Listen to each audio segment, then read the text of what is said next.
اللہ کے راستے میں نکلنا یہ معمولی بات نہیں ہے، اور نہ اس کو معمولی عمل سمجھنا ہے۔ یہ بہت بڑا عمل ہے، یہ ایسا عمل ہے کہ سارے کے سارے انبیاء علیہ الصلوۃ والسلام نے کیا اور صحابہ کرام نے کیا۔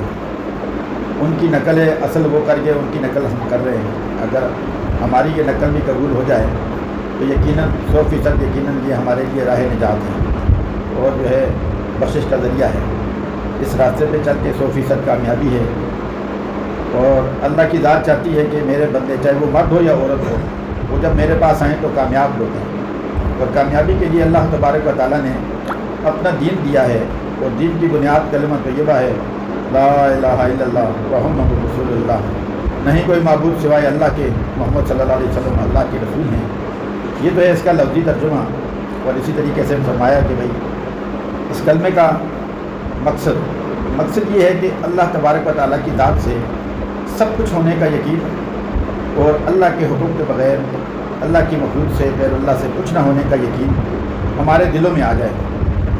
حضور پاک علیہ الصلوۃ والسلام کے مبارک طریقوں پہ چل کے دونوں جانوں کی کامیابی کا یقین، اور آپ صلی اللہ علیہ وسلم کے مبارک طریقوں سے ہٹ کے غیروں کے طریقوں پہ چل کے دونوں جانوں کی ناکامی کا یقین ہمارے دلوں میں آ جائے۔ دنیا کے اندر جو ہے ہر انسان چاہتا ہے کہ میں کامیاب ہو جاؤں، لیکن وہ کامیابی دنیا میں ڈھونڈ رہا ہے، جبکہ اللہ تبارک و تعالیٰ کی ذات نے کامیابی اپنے دین میں رکھی ہے۔ اور دنیا کے اندر جو کامیابی اگر وقتی طور پہ اس کو مل بھی جاتی ہے تو وہ دنیا کی کامیابی عارضی ہے۔ جب وہ دنیا سے جائے گا تو دنیا کی کامیابی دنیا ہی میں رہ جائے گی۔ دنیا کی ناکامی بھی عارضی اور کامیابی بھی عارضی، اس لیے جو ہے اللہ کی ذات سے لو لگانا۔ جتنے بھی انبیاء علیہ الصلوۃ والسلام آئے ہیں انہوں نے صرف اور صرف اللہ وحدہ لا شریک کی وحدانیت کی طرف جو ہے لوگوں کو بلایا ہے، اور سارے کے سارے انبیاء علیہ الصلوۃ والسلام نے جو ہے ایک ہی بات کی دعوت دی۔ وہ کہتے تھے یا ایھا الناس قولوا لا الہ الا اللہ تفلحون، اے لوگوں تم لا الہ الا اللہ پڑھ لو کامیاب ہو جاؤ گے۔ اب جن لوگوں نے اپنے وقت کے نبی کی بات کو مانا، اللہ تبارک و تعالیٰ نے انہیں کامیاب کر کے بتایا۔ وہ کہ بظاہری نقشے ان کے پاس سارے ہی نقصان کے تھے، ناکامی کے تھے، لیکن اللہ نے ان ناکامی کے نقشوں کے اندر ان کو جو ہے کامیاب کر کے بتایا۔ کیوں کہ جن لوگوں نے اللہ کی ذات کو مانا، اللہ کو مانا، اللہ کے حکموں کو مانا، اور اپنے وقت کے نبی کی شریعت کو مانا، ان کی بات کو مانا، وہ کامیاب ہوئے۔ اب جن لوگوں نے جو ہے سارے کے سارے کامیابی کے نقشوں کے اندر اللہ جل جلالہ کی ذات کا جو ہے انکار کیا، اللہ کے حکموں سے بغاوت کی، اور وقت کے نبی کی شریعت سے جو ہے انحراف کیا، اللہ تبارک و تعالیٰ نے سارے کے سارے کامیابی کے نقشوں کے اندر انہیں ناکام کر کے بتایا، جس کی مثال جو ہے ہم آپ جو ہے سنتے بھی ہیں علماء کرام سے اور پڑھتے بھی ہیں قرآن پاک میں۔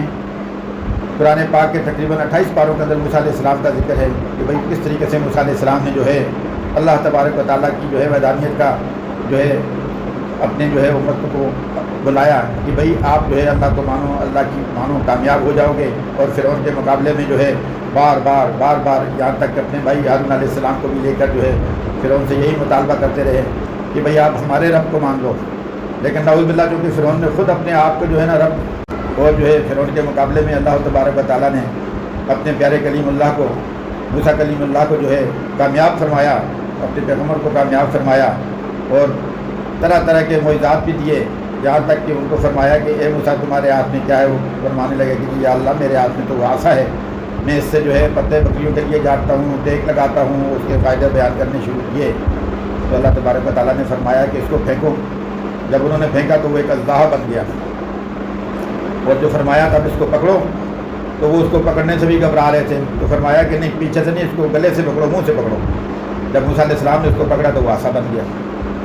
تو بھئی اس بات سے پتہ چلا کہ اللہ رب العزت کی ذات جو ہے وہ سب کچھ کرنے پہ قادر ہے، یعنی کہ ایک عصا جو تھا وہ فائدے کی چیز تھی، جس سے وہ بکریوں کے لیے پتے جاڑتے تھے، ٹیک لگاتے تھے۔ اللہ نے ایک فائدے مند چیز سے ایک نقصان دہ چیز بنا دی اور دکھایا سب کو کہ اس سے ایک اجزاء بن گیا، اور پھر نقصان والی چیز اللہ نے دوبارہ جو ہے اپنے حکم سے اس کو جو ہے نا فائدے کی چیز بنا دی، دوبارہ عصا بنا دیا۔ تو اللہ کی ذات جو ہے وہ کامل ذات ہے، اور اللہ تبارک و تعالیٰ کی ذات اس وقت بھی تھی جب پانی کا ایک قطرہ نہیں تھا، جب زمین کا ایک ذرہ نہیں تھا، کچھ بھی نہیں تھا کائنات میں۔ اللہ رب العزت نے بغیر کسی کے مشورے، بغیر کسی کی مدد کے اس پوری کی پوری کائنات کو بنایا، اور اب اللہ کی ذات اس پوری کی پوری کائنات کو چلانے میں کسی کے محتاج نہیں ہے، کسی سے مشورہ نہیں لے رہے، کسی سے مدد نہیں لے رہے، یہاں تک کہ آپ قیامت تک اس کو چلاتے رہیں گے، اور جب اللہ کی ذات چاہے گی اس کو ختم کرنا تو بغیر کسی کی مدد، بغیر کسی کے مشورے کے اللہ تبارک و تعالیٰ اس کو ختم کر دیں گے۔ تو اللہ کی ذات اس وقت تھی جب کائنات نہیں تھی، پھر اللہ نے بنایا، اس کو چلا رہے ہیں، ابھی بھی اللہ کی ذات ہے، اور جب ختم کریں گے جب بھی اللہ کی ذات ہی اس کو ختم کریں گے۔ تو مقصد یہ کہ اللہ ہمیشہ سے ہے اور ہمیشہ ہی رہے گا۔ اللہ کی ذات باقی رہنے والی ذات ہے، سمیع ذات ہے، بصیر ذات ہے۔ اللہ کی ذات جو ہے وہ ایسی ذات ہے کہ پوری کائنات کی مالک ہے اور اس کو چلانے میں کسی کی محتاج نہیں۔ کائنات کے اندر جتنی چیزیں اللہ تبارک و تعالیٰ نے پیدا فرمائی ہیں وہ ساری کی ساری انسان کے فائدے کے لیے بنائی ہیں۔ ہم آپ اگر غور کریں تھوڑا سا تو کائنات کے اندر جتنے بھی درخت ہیں، جتنے بھی پانی کے ذخیرے ہیں، ہوائیں ہیں، کھیت ہیں، سبزیاں ہیں، فروٹ ہیں، اناج ہے، غلے ہیں، یہاں تک جتنی بھی چیزیں ہیں یہ سب اللہ کے حکم سے پیدا ہو رہی ہیں، اللہ کے حکم سے دنیا کے اندر استعمال ہو رہی ہیں، اور اللہ نے اپنے بندوں کے لیے فائدے کے لیے پیدا فرمائی ہے۔ کائنات کی کوئی چیز اللہ نے ایسی نہیں پیدا فرمائی کہ جو کہ ناکارہ ہو یا جو بے مقصد ہو، ہر چیز کا ایک مقصد ہے، اور اللہ تبارک و تعالیٰ نے یہ ساری کی ساری چیزیں انسان کی بقا کے لیے کہ بھائی انسان دنیا میں رہے، ان سے فائدہ حاصل کرے۔ جیسے کہ اللہ تبارک و تعالیٰ نے قرآن پاک میں فرمایا کہ بھئی انس و جنس کو میں نے اپنی عبادت کے لیے پیدا کیا ہے، معاش تو آپ کو ہم دیتے ہیں، جس کا ترجمہ یہ ہے کہ بھئی اللہ تبارک و تعالیٰ نے انسان اور جنات کو اپنی عبادت کے لیے پیدا فرمایا ہے۔ انسان کو دکانداری، زمینداری یا کھیتی باڑی یا ملازمت کے لیے نہیں پیدا فرمایا، یہ تو اسباب ہیں، پر اسباب جو ہے اللہ تبارک و تعالیٰ دکھاتے ہیں کہ اللہ اسباب کے ذریعے بھی انسان کی مدد کر سکتے ہیں اور بغیر اسباب کے ذریعے بھی انسان کی مدد کر سکتے ہیں۔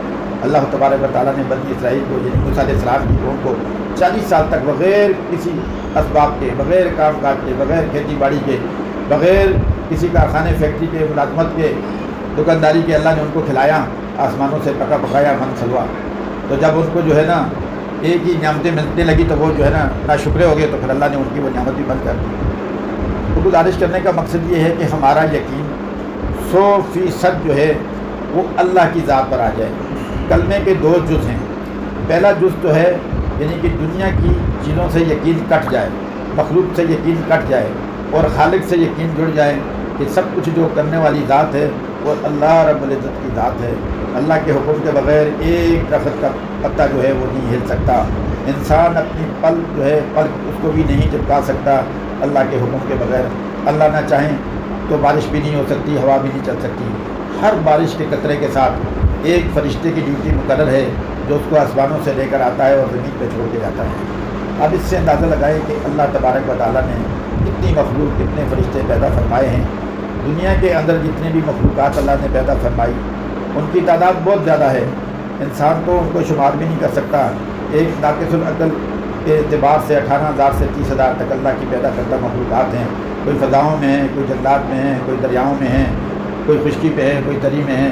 تو یہ سب اللہ کی مخلوق، اور اللہ کی جو ہے نا ساری مخلوق جو ہے وہ اللہ کی وحدانیت کو جو ہے نا بیان کرتی ہے کہ اللہ ایک ہے، اللہ ہی پیدا کرنے والے ہیں، اللہ ہی ہمارے مالک ہیں، اس جیسا کوئی مالک نہیں، اللہ ہی ہمارے خالق ہے، اس جیسا کوئی خالق نہیں، اللہ ہی ہمارے رازق ہے، اس جیسا کوئی رازق نہیں، اللہ ہی ہمارے حافظ ہے، اس جیسا کوئی حفیظ ذات نہیں تو حفاظت فرما سکے۔ تو اس لیے جو ہے مخلوق سے اور دنیا کی چیزوں سے اپنے یقین کو کاٹنا ہے اور اللہ کی ذات پر لے کر آنا ہے۔ کلمے کے پہلے جو اس کا یہ مقصد ہے۔ اب دنیا کی چیزوں سے یقین جب ہی کٹے گا کہ جب ہم 100% جو ہے اللہ کی ذات پہ یقین لے کر آئیں گے۔ اور دوسرا جز جو ہے وہ یقین کی تبدیلی ہے۔ یقین جو ہے یہ طریقوں کی تبدیلی۔ بھئی آج ہمیں جو ہے نا ایسا لگ رہا ہے کہ ہم دنیا کے طریقے جتنے بھی ہم نے ڈھونڈے ہوئے ہیں تو ہم سمجھ رہے ہیں کہ ان میں کامیابی ہے، حالانکہ حضور پاک علیہ السلام کے مبارک طریقوں میں دونوں جانوں کی کامیابی، اور آپ صلی اللہ علیہ وسلم کے مبارک طریقوں چھاڑ کر دونوں جانوں کے غیروں کے طریقوں میں ناکامی۔ اس کا یقین اپنے دل میں بٹھانا ہے۔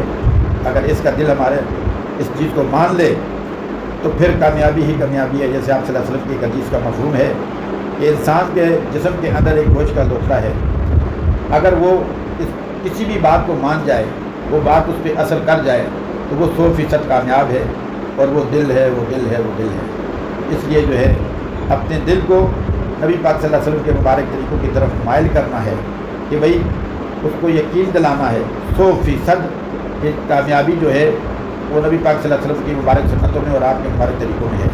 آپ صلی اللہ علیہ وسلم کے مبارک طریقوں سے ہٹ کے غیروں کے طریقوں میں چلیں گے تو 100% ناکامی ہے دنیا کی بھی اور آخرت کی بھی۔ تو اس لیے جو ہے ہم نے اس چیز کو اپنی زندگی کا حصہ بنا لینا ہے کہ بھئی کلمے کے یہ 2 جز جو ہیں، پہلا یقینوں کی تبدیلی اور دوسرا طریقوں کی تبدیلی، اس پہ عمل کرنا ہے۔ کہ یہ کلمہ جو ہے یہ ایک ایسا کلمہ ہے، یہ وحدانیت کا کلمہ ہے، یہ ابدیت کا کلمہ ہے اور یہ اخلاص کا کلمہ ہے۔ کہ وہ واحد کلمہ ہے جس کو سارے کے سارے انبیاء علیہ الصلوۃ والسلام نے اپنی اپنی امتوں کے سامنے رکھا۔ جس نے اس کلمے کا یقین کیا، اس کلمے کو پڑھا، وہ ایمان والا کہلایا، ایمان والی کہلائے جنہوں نے بھی پڑھا۔ اور جب بندہ ایمان میں داخل ہو جاتا ہے تو یقینی بات ہے کہ اللہ کی ذات کی مدد اس کے لیے شامل حال ہوتی ہے اور وہ کامیاب ہوتا ہے۔ اور جس نے اس کو ٹھکرایا وہ ناکام ہوا، دنیا کے اندر بھی اور آخرت میں۔ اب آپ سنتے ہیں بہت سارے انبیاء علیہ الصلوۃ والسلام کے واقعات ہیں، جیسے موسیٰ علیہ السلام کو اللہ تبارک و تعالیٰ نے فرعون کے مقابلے میں کامیاب کیا، اور جو ہے جب فرعون کی فوج موسیٰ علیہ السلام کے پیچھے جو ہے مقابلے کے لیے دوڑی تو آگے دریا تھا، پیچھے فوج تھی، 16 لاکھ سے زیادہ فوج تھی، جبکہ موسیٰ علیہ السلام کے پاس اتنی جو ہے نا قوت اور طاقت نہیں تھی۔ لیکن اللہ تبارک و تعالیٰ نے فرمایا کہ موسیٰ تمہیں گھبرانا نہیں، ہم تمہارے ساتھ ہیں۔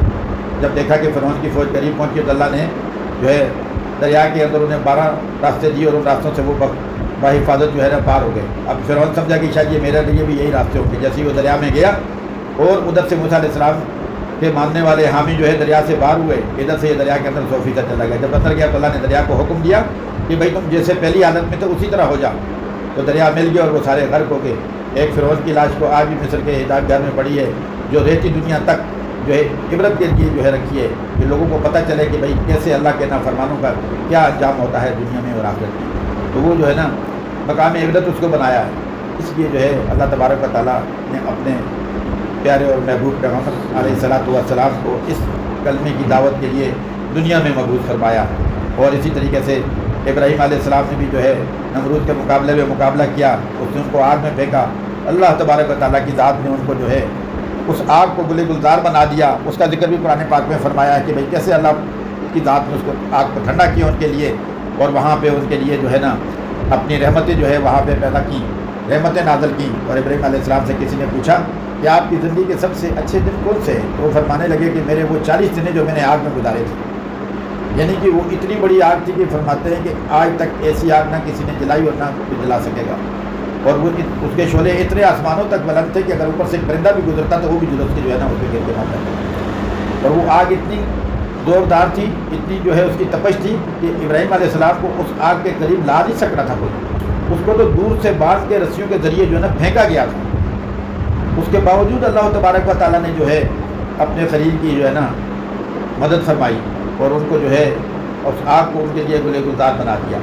جن رسی سے ان کے ہاتھوں کو باندھا، وہ رسی تو جل گئی میں کہ ان کے جسم مبارک کا ایک بار بھی وہ آگ نہ جلا سکے۔ تو اس بات سے یہ ہمارا یقین بڑھنا چاہیے کہ آگ جو ہے وہ کیا ہے، وہ اللہ کی ایک مخلوق اور اللہ کے حکم کے تابع ہے۔ اگر اللہ تعالیٰ آگ میں سے جلانے کی سکت چھین لے تو آگ کی کیا ضرورت ہے کہ وہ کسی کو جلائے؟ پانی جو ہے اس کا کام تھا ڈبونا، لیکن موسیٰ علیہ السلام کی امت کو جو ہے نا سارے کے سارے بنی اسرائیل کو ان کو جو ہے نا پار فرما دیا۔ تو پانی جو ہے وہ اللہ کے حکم کے تابع ہے، وہ اللہ کی مخلوق ہے۔ وہ اللہ کے حکم کے بغیر کسی کو نہیں ڈبو سکتا اور نہ کسی کو تیرا سکتا۔ تو یہ سب چیزیں جو ہیں اللہ کی مخلوق ہے، ان چیزوں سے یقین ہٹ کے جو ہے نا اللہ کی ذات پہ جانا چاہیے۔ یہ ساری کی ساری کائنات جو ہے اللہ رب العزت کے قبضہ قدرت میں ہے اور اس کے تابع ہے۔ تو ہمارا جو ہے یقین جو ہے اصل میں بات ساری یقین کی محنت ہے۔ حضور پاک علیہ الصلوۃ والسلام جب تشریف لائے مکہ میں تو اس وقت نہ نماز کا حکم تھا، نہ شراب کی ممانعت تھی، نہ پردے کا حکم تھا، اور نہ بہت سارے اور شریعت کے جو ہے احکام نافذ ہوئے تھے۔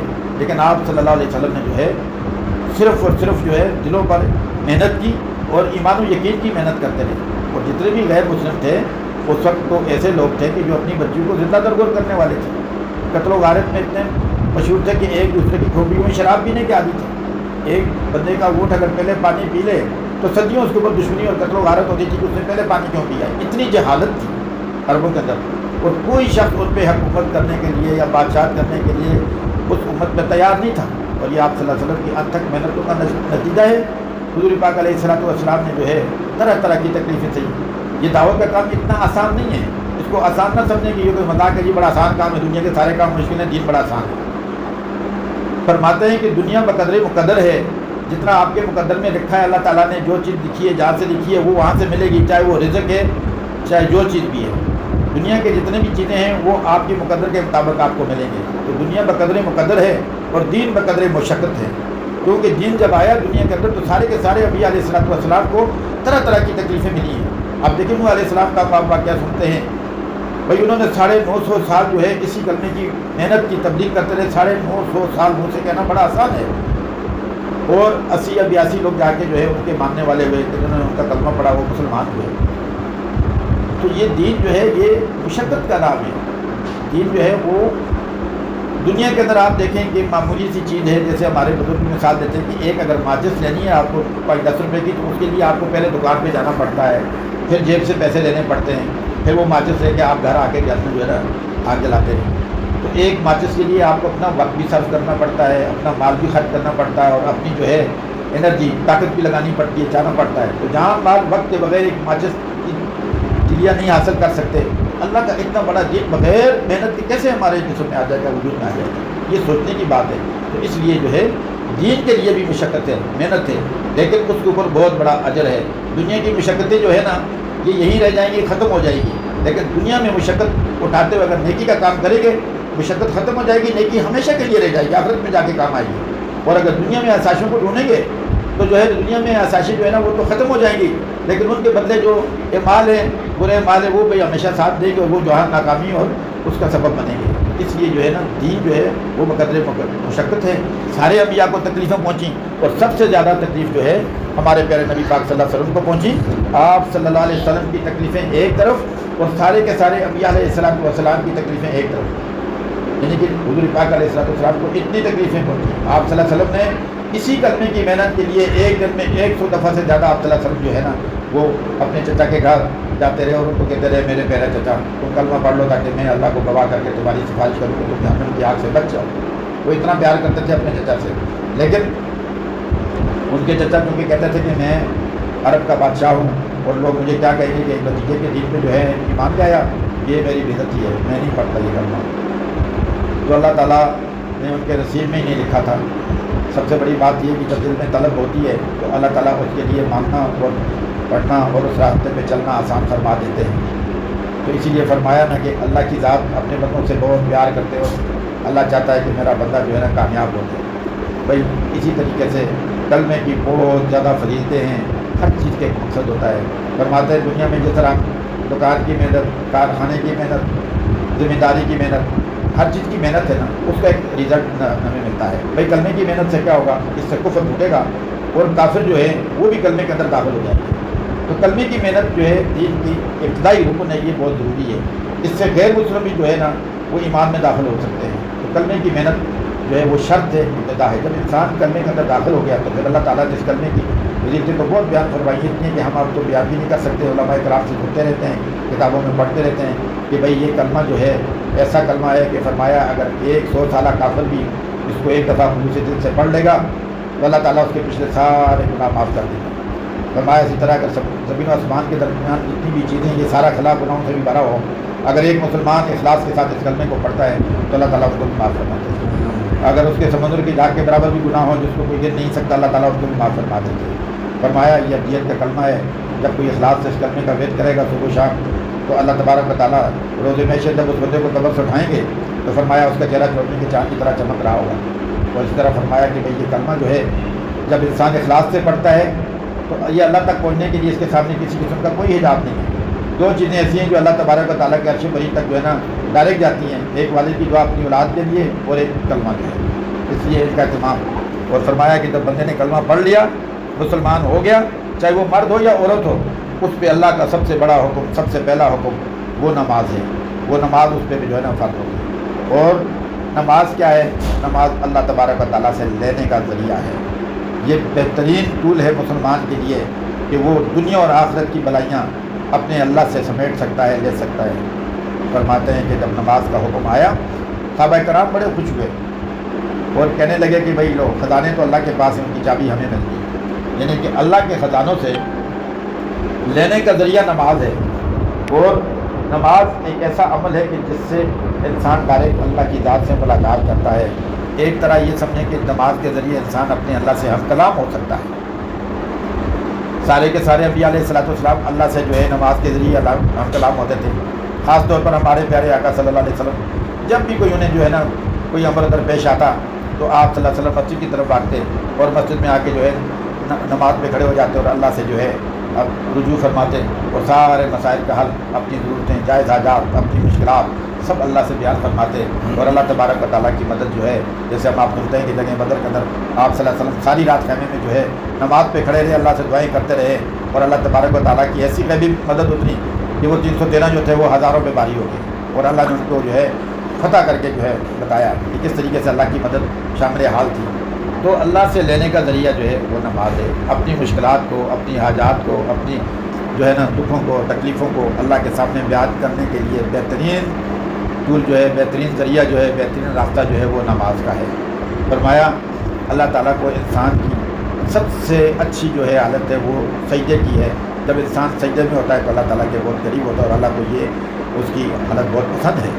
اور نماز جو ہے یہ مسلمان اور کافر کے درمیان واضح فرق ہے۔ جس طرح دنیا کی چیزوں کے اوپر محنت ہے، اسی طرح فرمایا کہ نماز کی محنت سے یہ فائدہ ہوتا ہے کہ انسان کی زندگی جو ہے وہ صفت و صلات پہ آ جاتی ہے۔ تو بھائی صفت و صلات کیا ہے؟ صلات نماز ہے۔ نماز کے اندر کیا صفات ہے؟ اگر عام 24 گھنٹے کی زندگی میں وہ صفات آ جائیں، مثال کے طور پہ آپ نماز میں کھڑے ہیں تو آپ کو منع ہے نا کہ ادھر ادھر نہیں دیکھنا ہے فالتو چیزوں کو۔ تو اگر عام زندگی میں اگر بندہ اپنا یہ اس چیز کو اختیار کر لے کہ مجھے کن چیزوں کو دیکھنا ہے اور کن کو نہیں دیکھنا، کن چیزوں سے اللہ تبارک و تعالیٰ نے منع فرمایا ان کو نہیں دیکھنا، ان کو نہیں سننا، ان کو نہیں بولنا، ان کو جو ہے نہیں اختیار کرنا، تو یقینی بات ہے کہ وہ بندہ کامیاب ہے۔ اس کی 24 گھنٹے کی زندگی صفت و صلات پہ آ سکتی ہے۔ نماز اور بزرگ پاک علیہ الصلوۃ والسلام کی آنکھوں کی ٹھنڈک ہے اور جو ہے جنت کی کنجی ہے۔ اللہ تبارک و تعالیٰ نے سارے کے سارے احکام اپنے پیارے محبوب صلی اللہ علیہ وسلم پر وحی کے ذریعے بھیجے۔ نماز ایک واحد ایسا امر ہے کہ جو اللہ تبارک و تعالیٰ نے حضور علیہ الصلوۃ والسلام کو معراج پہ بلا کر یہ تحفہ دیا، اور جب نماز کا تحفہ دیا تو فرمایا کہ اس وقت 50 نمازیں تھیں، اور جب آپ صلی اللہ علیہ وسلم واپس آئے تو چھٹے آسمانوں پہ موسیٰ علیہ السلام ملے تو کہنے لگے کیا تحفہ لے کر آئے؟ تو آپ صلی اللہ علیہ وسلم نے کچھ 3 تحفے ملے تو ان میں ایک نماز کا تحفہ بھی تھا۔ فرمایا کہ یہ 50 نمازیں۔ موسیٰ علیہ السلام کہنے لگے جائیں انہیں کم کرائیں، میری عمر کی 2 نمازیں تھیں وہ نہیں پڑھ سکتی تھی، جن کی عمریں 1200 سال 1300 سال عمریں تھیں، آپ کی عمر کی عمر ہی بہت چھوٹی سی ہے اور اس کے اندر یہ کس طرح 50 نمازیں پڑھیں گے، جائیں آپ کم کرائیں۔ حضور پاک علیہ الصلوۃ والسلام کے اللہ سے نمازیں کم کروائیں، پھر آئے، پھر انہوں نے بھیجا 5 نمازیں کم ہوتے جب 50 میں سے 5 رہ گئیں تو پھر موسیٰ علیہ السلام نے کہا کہ جائیں اور بھی کم کرائیں، تو آپ صلی اللہ علیہ وسلم نے فرمایا کہ بھائی اب مجھے حیا آتی ہے، اب میں کس مصلی کے سامنے جاؤں۔ تو دیکھیں جب نیت صاف ہو تو منزل آسان۔ اللہ کی ذات تو غیب العلم جانتی ہے، عالم الغیب ذات ہے، تو اللہ نے فرمایا کہ اگر آپ کی امت یہ 5 نمازوں کا اہتمام کرے گی تو میں نے 50 کا ثواب دوں گا، تو 5 پڑھیں گے تو 50 کا اجر ملے گا ہمیں۔ اور پھر اللہ تبارک و تعالیٰ نے اس 5 وقت کی نماز کا اہتمام کرنے پہ یہ عہد فرما لیا ہے کہ جو شخص چاہے وہ مرد ہو عورت ہو سب کے لیے ہے۔ اللہ کے یہاں تقسیم نہیں ہے کہ یہ نماز مرد پڑھے گا تو قبولیت عورت پڑھے گی، نہیں، اللہ کے سامنے عورت کو بھی جواب دینا ہے، مرد کو بھی جواب دینا ہے، سب کو جواب دینا ہے۔ تو اس لیے جو ہے فرمایا کہ جو اس 5 وقتہ نماز کا اہتمام فرمائیں گے اللہ تبارک و تعالیٰ اپنے عہد میں اپنی ذمہ داری پہ اس کو جنت میں داخل فرمائیں گے، اور جو اس کی پابندی نہیں کرے گا اللہ اس سے بری الزبا ہے۔ تو اس لیے جو ہے نماز کا اہتمام مستورات کے لیے تو یہ ہے کہ بھائی جیسی اذان ہو یا وقت داخل ہو اول ٹائم پہ اپنی نماز کا اہتمام کریں۔ مردوں کے لیے تو چلو ہے کہ وہ مسجد میں جائیں گے، اذان ہوئے گی جماعت کے ساتھ پڑھیں، لیکن مستورات کے لیے کوئی ایسا نماز کو جو ہے نا تاخیر سے پڑھنے کا کوئی حربہ نہیں ہے یا کوئی بہانہ نہیں ہے۔ جیسے ہی اذان ہو پہلی فرصت میں یا نماز کا ٹائم داخل ہو پہلی فرصت میں اپنی نماز پڑھیں، اس کے بعد اپنے دیگر جو ہے نا امور خانہ داری کے کاموں میں مصروف ہو جائے۔ تو اس لیے اللہ تبارک و تعالیٰ کو یہ نماز بہت ہی پسند ہے، اسی لیے فرماتے ہیں نا کہ بھائی جو بندہ بندی 5 وقت نماز کا اہتمام کریں گے اللہ تبارک و تعالیٰ اس کو 5 انعام دیں گے۔ پہلا انعام جو ہے دنیا کے اندر ہے اور 4 انعام جو ہے وہ مرنے کے بعد ہیں۔ دنیا کے اندر جو انعام ہے وہ یہ ہے کہ اللہ تبارک و تعالیٰ اس کے رزق کی تنگی کو دور فرما دیں گے۔ آج دنیا میں چاہے مرد ہے عورت ہے جو بھی بندہ ہے وہ رزق کی وجہ سے پریشان حال ہے، صبح شام اس کو یہی فکر ہوتی ہے کہ مجھے کل کہاں سے ملے گا، کہاں سے کھاؤں گا، کہاں سے پہنوں گا، کہاں سے جو ہے نا دنیا داری ہوئے گی، یہ ساری چیزیں اللہ کے قبضہ قدرت میں ہیں. جو بندہ اس کا اہتمام کرتا ہے اللہ پاک کہتا ہے میں اس کے رزق کی تنگی کو دور فرما دوں گا. جس سے مراد صرف روٹی نہیں ہے، صرف کپڑا نہیں ہے، اور ساری ضروریات زندگی ہے اس سے مراد ہے. تو بھئی 4 جو ہے مرنے کے بعد سب سے پہلے اللہ تبارک و تعالیٰ عذاب قبر کو اس سے ہٹا دیں گے. اس کے بعد اعمال نامہ اس کے سیدھے ہاتھ میں نصیب فرمائیں گے. اور فرمایا کہ اعمال نامے کا سیدھے ہاتھ میں ملنا ایک بہت بڑی خوشخبری ہے مسلمان کے لیے، اور یہ کامیابی کا نشان ہے. آج آپ دیکھتے ہیں کہ جیسے ہمارے بچے جو ہے نا کسی کالج یونیورسٹی یا کسی انسٹیٹیوٹ وغیرہ میں یا دارالعلوم میں نہیں بھی پڑھتے ہیں تو وہ کامیاب ہو جاتے ہیں تو ان کو اوارڈ ملتا ہے، ایک ٹرافی ہوتی ہے پلاسٹک کی، اور وہ کتنے خوش ہوتے ہیں، سرٹیفکیٹ ملتے ہیں تو بھی بڑے خوش ہوتے ہیں، دنیا کو دکھاتے پھرتے ہیں کہ جی ہمارے بچے وہ لائے، فرسٹ آئے، انہوں نے انعام دیا. بھئی اللہ کا نام اس سے بہت بڑا ہے. اللہ کا نام یہ ہے کہ فرمایا جس کو سیدھے ہاتھ میں اعمال نامہ دیا گیا ہے سامنے سے دیا جائے گا اور خوشخبری سنائی دی جائے گی ان کی جنت ہونے کی.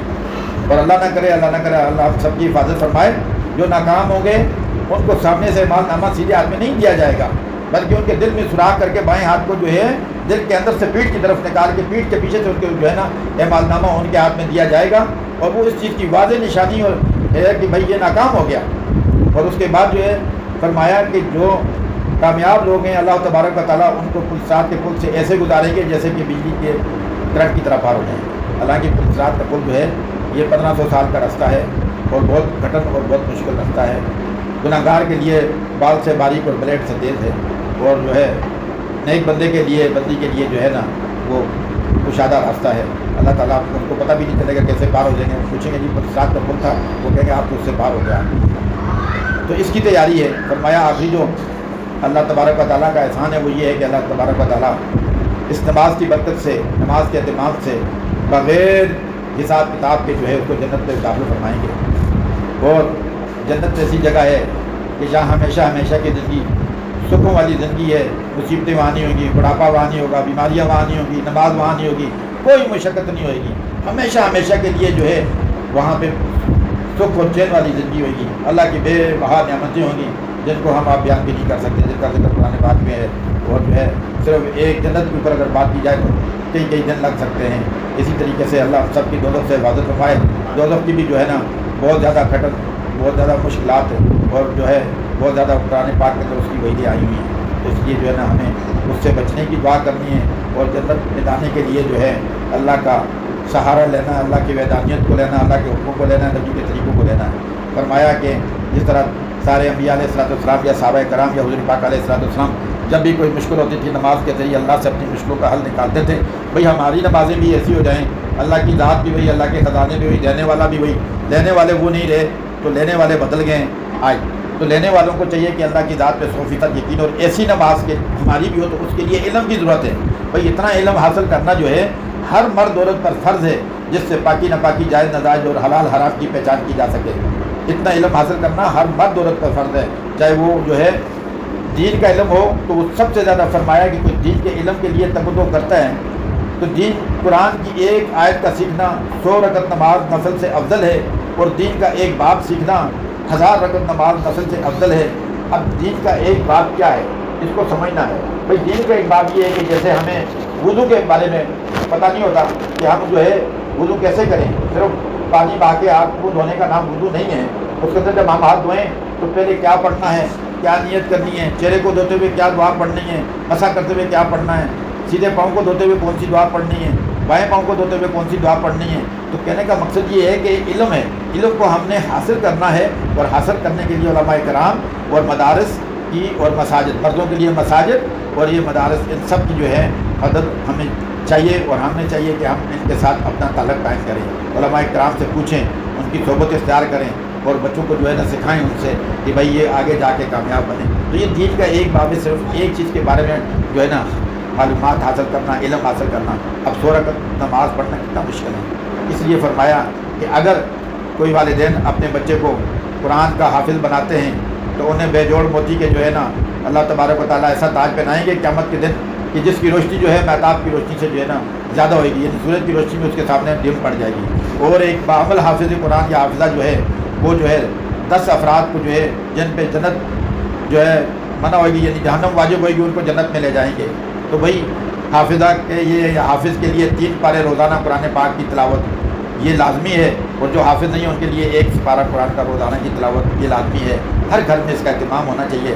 اسی طریقے سے فرمایا کہ بھئی جو مسلمان صبح کی نماز کے بعد سورہ یاسین پڑھتے ہیں، اللہ تبارک و تعالیٰ اس دن کی ساری اس کی حاجات کو جو ہے نا اپنی قدرت کاملہ سے پوری فرماتے ہیں، اور جو ہے اس کے بہت زیادہ اور بھی اجر و ثواب ہے۔ فرمایا کہ 10 قرآن ختم کرنے کا بھی اجر ہے، اس طرح بہت زیادہ۔ اسی طرح فرمایا کہ جو ظہر کی نماز کے بعد سورہ فتح پڑھے گا، جو ہے اللہ تبارک و تعالیٰ اس وقت تک اس کو موت نہیں دیں گے جب تک وہ حج عمرہ کی سعادت حاصل نہ کر لے۔ فرمایا عصر کی نماز کے بعد جو سورہ نماز پڑھیں گے، اللہ تبارک و تعالیٰ میشر کی گرمی سے اس کی حفاظت فرمائیں گے اور اپنی رحمت کے سائے میں اس کو جگہ دیں گے۔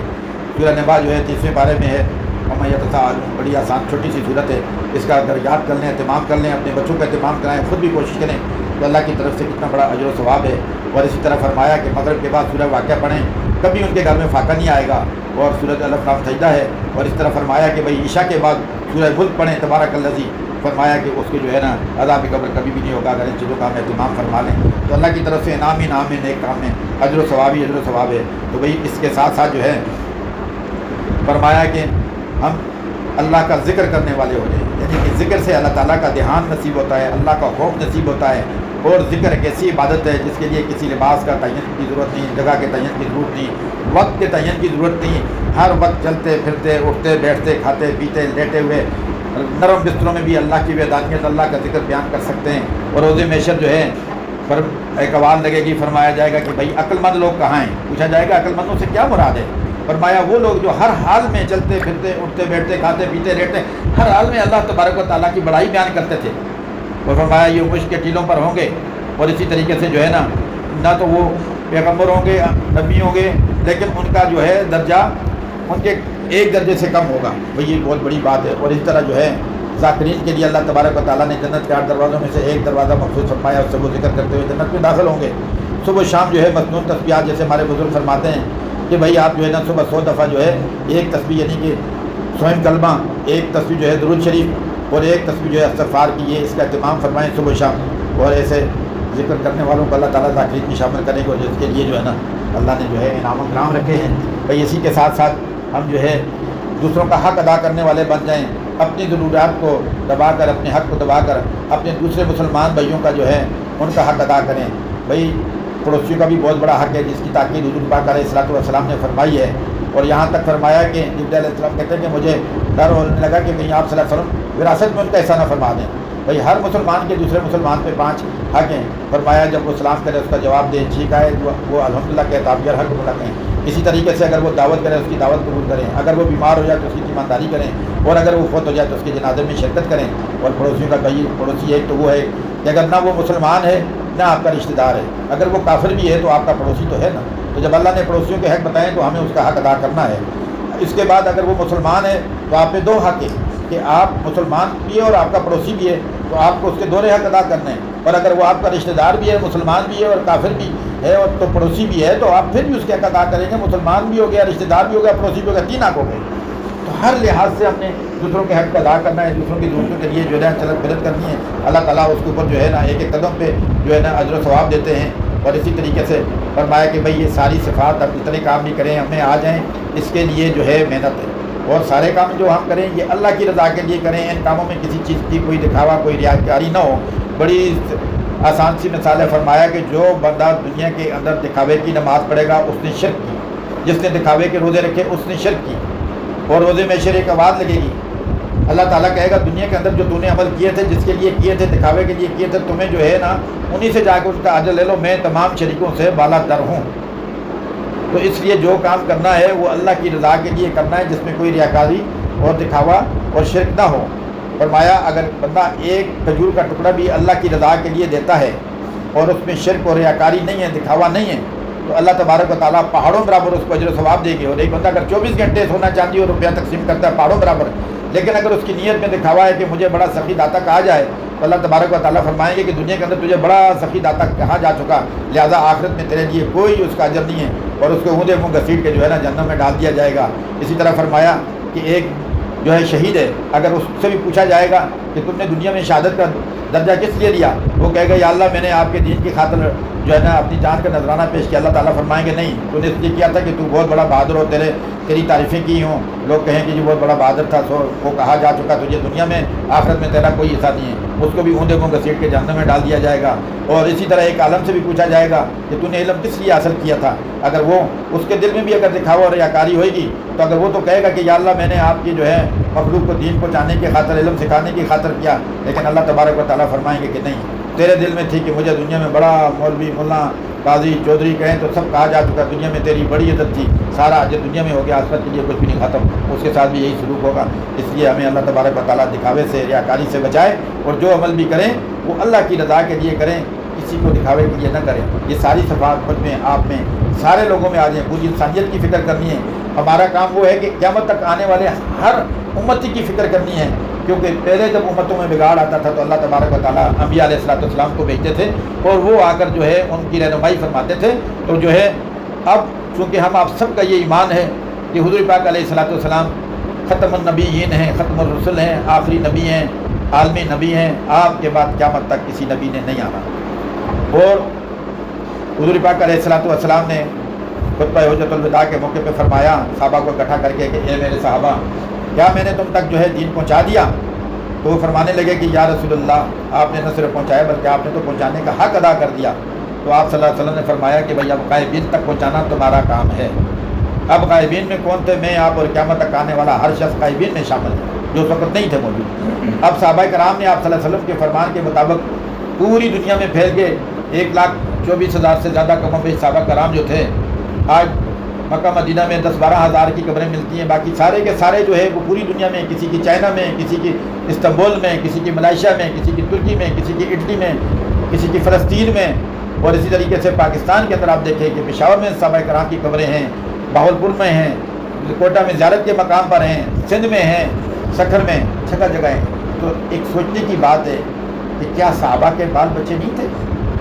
ان کی بھی بیویاں تھیں، بچے تھے، کاروبار تھا، سب کچھ تھا، وہ بھی انسان تھے، کھاتے پیتے تھے، وہ سب کچھ اپنا گھر بار، اپنا کاروبار، اپنا جو ہے نا سب کچھ چھوڑ کے جو اللہ کے راستے میں گئے تو واپس نہیں آئے گھروں کو، انہوں نے وہیں پہ اپنی قبریں بنائی، اس لیے کہ نبی پاک صلی اللہ علیہ وسلم کو ان کو حکم تھا، تو وہ آپ صلی اللہ علیہ وسلم کے حکم کے مطابق اپنی جانوں کا نذرانہ پیش کر گئے، اور یہ ان کی قربانیوں کی وجہ سے یہ دین آج آپ تک پہنچا ہے۔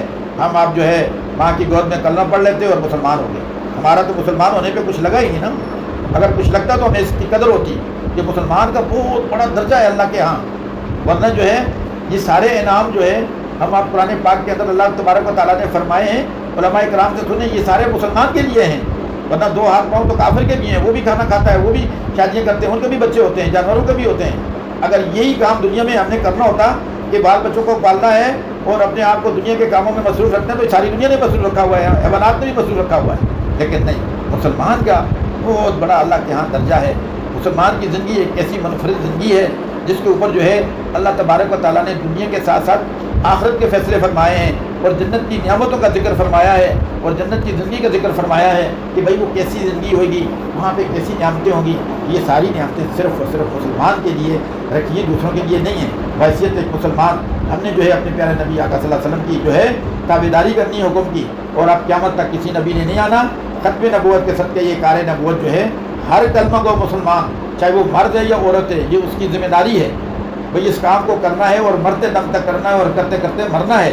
اور اس کے لیے بزرگوں نے ترتیب بنائی ہے کہ جو ہے مردوں کے لیے 4 مہینے لگا کے سیکھنا ہے، مستورات کے لیے جو ہے نا 3 سے روزے لگائیں، اس کے بعد 15 یوم لگائیں، اور اس کے بعد 40 دن لگائیں، اور پھر بیرون کے لیے جو ہے نا سفر کے لیے وہ الحمدللہ جا سکتی ہیں۔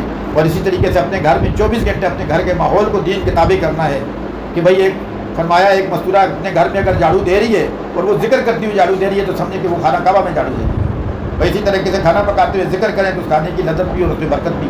گھر کا جو کام بھی کریں وہ کام کرنا منع نہیں ہے، چاہے برتن دھوئیں، جھاڑو لگائیں، کپڑے دھوئیں، سارے امور خانہ داری کے جتنے کام کریں، لیکن اس کے ساتھ ساتھ اگر آپ کی زبان پہ اللہ کا ذکر ہوگا تو اللہ تبارک و تعالیٰ جو ہے زندگیوں میں برکتیں عطا فرمائیں گے، اس گھر میں برکتیں عطا فرمائیں گے۔ جس گھر سے صبح جو ہے تلاوت قرآن پاک کی آوازیں آتی ہیں اس گھر میں برکتیں نازل ہوتی ہیں، اور جس گھر سے یہ آوازیں نہیں آتی وہاں پہ شیاطین داخل ہو جاتے ہیں۔ اس لیے فرمایا کہ جو ہے دین جو ہے یہ سراسر سراپا ہدایت ہے، اور ہمارا خاص طور پہ مسلمان کا کام حضرت علی کرم اللہ وجہ سے ایک یہودی نے پوچھا کہ جی آپ جو ہے کس وقت عبادت کرتے ہیں؟ تو حضرت علی کرم اللہ نے فرمایا کہ بھائی ہم تو 24 گھنٹے عبادت کرتے ہیں. تو یہودی بڑا پریشان ہو گیا, کیوں جی آپ کے بال بچے نہیں ہیں, آپ ملازمت یا کاروبار نہیں کرتے, زندگی کو اور کام نہیں کرتے؟ تو فرمانے لگے کہ بھائی آپ سب کچھ کرتے ہیں, لیکن اللہ نے ہمیں ایسا پیارا نبی دیا ہے, ایسا پیارا پیغمبر دیا ہے کہ جس نے ہمیں یہ سارے کام اپنے طریقے کے مطابق کر کے بتائے ہیں, اور جو کام بھی اللہ کا جو حکم بھی ہوگا وہ اگر نبی کے طریقے کے مطابق ہوگا تو وہ ہمارے لیے عبادت بن جائے گا. مسلمان کا بیت الخلاء میں جانا بھی عبادت, اور بیت اللہ تک کی جتنی زندگی اور قوامے میں سارے عبادت, بشرطی کہ وہ اللہ کے حکم کے مطابق اور نبی کے طریقوں پر ہوں. اگر وہ نبی کے طریقے سے انحراف ہے تو وہ جو ہے اس کے لیے فائدے مند نہیں بلکہ نقصان کا باعث ہے اور نقصان دیں. تو اپنے پیارے نبی صلی اللہ علیہ وسلم سے محبت, اپنے پیارے نبی کے طریقوں کو اپنانا, اپنے پیارے نبی کی سیرت کو سیکھنا. کہ بھائی میرے نبی کھانا کیسے کھاتے تھے, انہوں نے کیسے فرمایا, وہ سوتے کیسے تھے, سو کے اٹھتے تھے تو سب سے پہلے کیا عمل کرتے تھے, وہ کیا پڑھتے تھے, بیت الخلاء میں جانا ہے تو پہلے کون سا پاؤں رکھنا اور کیا پڑھنا ہے, بیت الخلاء سے نکلنا ہے تو پہلے کون سا پاؤں باہر رکھنا اور کیا پڑھنا ہے, گھر سے نکلنا ہے تو کون سی دعا پڑھنی ہے, گھر کے اندر داخل ہونا ہے تو کون سی دعا پڑھنی ہے, سفر کی دعا, یعنی کہ جتنے بھی معاملات ہیں زندگی, کپڑے پہننا ہے تو کون سی دعا پڑھنی ہے, بھائی کس طریقے سے پہننا, شیشہ دیکھتے ہیں تو کیا پڑھنا ہے. تو مسلمان کی تو زندگی سراسر جو ہے اگر وہ دین کے مطابق ہے تو وہ جو ہے نا کامیاب ہے, اور اگر وہ دین سے انحراف ہے, دوسرے راستے غیروں کے ہیں, تو بس پھر سمجھ لیں کہ اس کے لیے خسارہ ہی خسارہ اور نقصان ہی نقصان ہے. تو اس کے لیے جو ہے نا درخواست کی جاتی ہے کہ بھائی اپنے ارادے فرمائیں اور جو ہے نا کوشش کریں کہ سب سے پہلی فرصت میں دین کو سیکھنا اور اس کے مطابق زندگی گزارنی ہے. اور پہلی فرصت کب ہے, یہ موت سے پہلے پہلے سیکھنا ہے, اور موت کب آئے گی اس کا میرے خیال میں کسی کو بھی پتہ نہیں ہے. لہٰذا کوشش کریں کہ موت سے پہلے جو ہے نا اپنی زندگیوں کا رخ بدل دیں.